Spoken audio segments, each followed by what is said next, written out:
Hi guys, good morning, good afternoon, good evening world, and welcome to Sis Noah the Hug Father channel. Ang topic natin ngayon is update tayo sa pagkapon, sa pagputol ng buntot at pag-inject ng ating iron na mga piglets. Itong anak ni Marites, ito yung kinapon natin ngayon at nagputol tayo ng buntot at nag-inject tayo ng iron. Ito po ay nasa 14 days na ngayon, araw na to sa 22nd of September 2024. So, ginawa ngayon ang pagkapon at saka pagputol ng buntot at ang pag-inject ng iron, pero ang practice ng Sis Noah, the Hagfather Channel farm, ay after 3 days, kailangan namin ng putulan sila ng ngipin. Dahil yung ngipin ay kung hindi mo sila putulan after 3 days, masakit na sa kanilang mama pig na dumididi sila na hindi maputulan. Kaya after 3 days, putulan namin sila ng ngipin at injection namin sila ng iron. Ganon po ang practice namin. Then after 14 days, ito ang ginagawa namin ngayon na dapat sila ay kapunin, putulan ng buntot at saka injectionan ng iron.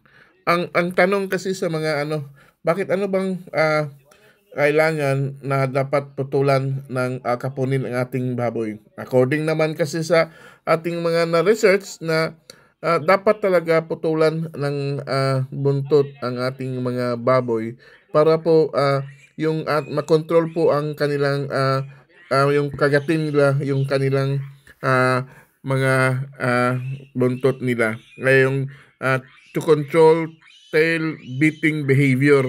Yun po ang kaya pinuputulan natin sila ng ating buntot. At doon naman po sa bakit naman po sila kapunin. Ano naman po ang dahilan bakit kapunin? Again, according sa ating research din na castration of piglets occurs for management reason to reduce aggression, lessen unwanted mounting behavior, and prevent unplanned pregnancy. Kasi kung hindi mo sila ikapon, baka doon sila sa lumalaki na sila sa fattening, baka may mabuntis dahil yun nga, hindi sila nakapon ang ating mga lalaking piglets hanggang lumaki sila. At bakit naman kailangan natin ng iron? The purpose of the practice is to prevent iron deficiency of anemia because kulang po sila ng iron yung pagkanilang pagka born as piglets. Kaya yung store nila sa kanilang iron sa kanilang body nila per day is only 1 mega ml. So dapat injeksyonan sila para yung iron nila talaga malakas na sa kanila. At yun po ang ginagawa natin ngayon sa ating Sis Noah Farm. Kaya po, tayo po ay nagpapasalamat sa ating mga kasama sa ating farm, sa Sis Noah the Hagfather, lalo-lalo ng ating lead technician na si Paul, ang aking brother, ang aking anak sa Dimuli. Maraming salamat sa iyo, Paul, at saka sa kanyang bagong kasama kasi hindi nakasama si Toy Potts. Mga kasama din yan ni sa mga technician dyan sa Bimig. At of course, si Uncle Joe, si Maxi, at ang aming videographer na si Lycans, si Lilay, nakaakyat din at siya po ang kumuha ngayon ng ating video. At of course, kasama na din ganina ang aking kapatid na si Cyril Aling at saka si Benji ang kanyang asawa dahil sila po ang nagluto ng lunch nila ngayon dyan sa ating farm. Kaya kami po ay nagpapasalamat dahil kami po ay nagkakaisa na magtulungan kung sino yung libre na makaakyat para matulungan po natin kung ano yung mga kailangan para po aming ma-share sa inyo kung ano yung mga ginagawa namin sa aming kulungan. Kaya po sa lahat pong mga subscribers, maraming salamat po sa inyo sa palaging sumusuporta, palaging andyan immediately after maka-upload tayo ng ating vlog, andyan kayo nagko-comment.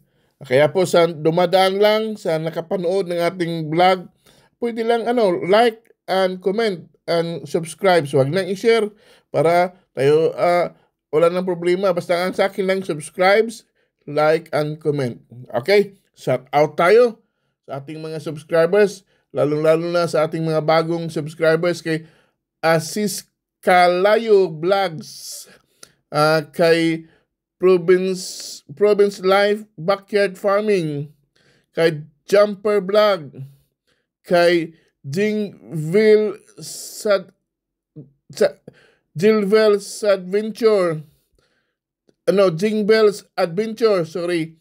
Farmboy TV, kay Tommy John Bakal, kay Bautista Family, of course, Ate Telma, Jumper Vlog, kay Billionaire, Joey Ju TV, Jeep Piggy, Food and Travel Vlog, kay Kuya Chris TV. Salamat Kuya Chris sa mga advice at tulong. Kay ProLines, kay Jumper Vlogs, kay Inahing Baboy, John's Backyard, kay Great Vlog, kay G. Cam Elisar, kay Dingcats TV, Jojo Mix Vlog, at sa lahat po nating mga kasama, kay Kuya Roger, kay Rico Rex, Calvo Cab Garcia, Kusina ni John Jr., Ati Lynn Pig Farming, Lynn Prondi, at sa lahat po ng mga iba pang mga kasama nating mga magbababoy sa mga hog raiser sa buong sanlibutan. Maraming salamat po sa inyong suporta at sana po patuloy po tayong manalangin sa Panginoon na mawala na sana ang ESF, yung sakit ng ating mga baboy. Mawala na sana at patuloy tayo sa ating mga gawain. At ipanalangin din natin sa ating gobyerno na sana pataas naman yung presyo ng ating mga piglets at sa mga fattening. Again, sa ating mga magbababoy dyan sa hog raiser, maraming salamat sa inyo. At sana pagpatuloy natin ang ating mga gawain sa ating kulungan. At of course, kailangan natin ang biosecurity. Importante yan sa ating mga piggery, sa ating backyard kulungan, at kahit saan man na may mga baboy, please stricto tayo sa ating biosecurity. At ang aking style naman, kung makita niyo ang aking kulungan, talagang nakabalot siya sa mosquito net at saka sa trapal kasi mahirap na talaga kung madapuan tayo ng sakit. Kaya ako po ay talagang nagdidiskarte lang kung ano yung madiskarte natin na matakpan natin lahat ang ating mga alagang baboy para hindi tayo madapuan ng sakit. At kanina, again, we did our infection. Nag-disinfect kami sa palibot sa amin at sa loob ng ating kulungan para po wala po tayong mga madapuan ng sakit sa ating kulungan. Again, ako po ay nagpapasalamat sa inyong lahat at patuloy po tayo sa ating gawain. Sa lahat ng magbababoy, greaser, technician, caretaker, God bless us all at maraming salamat po sa ating lahat.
Para December.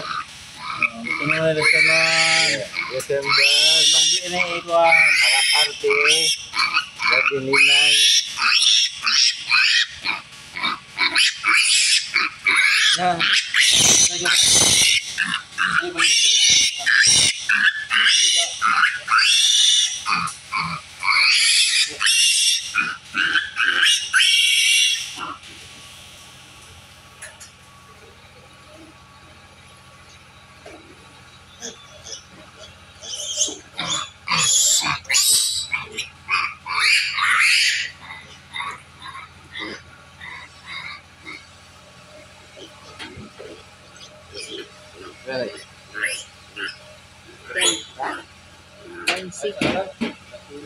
Naman yung dito. Yung dito.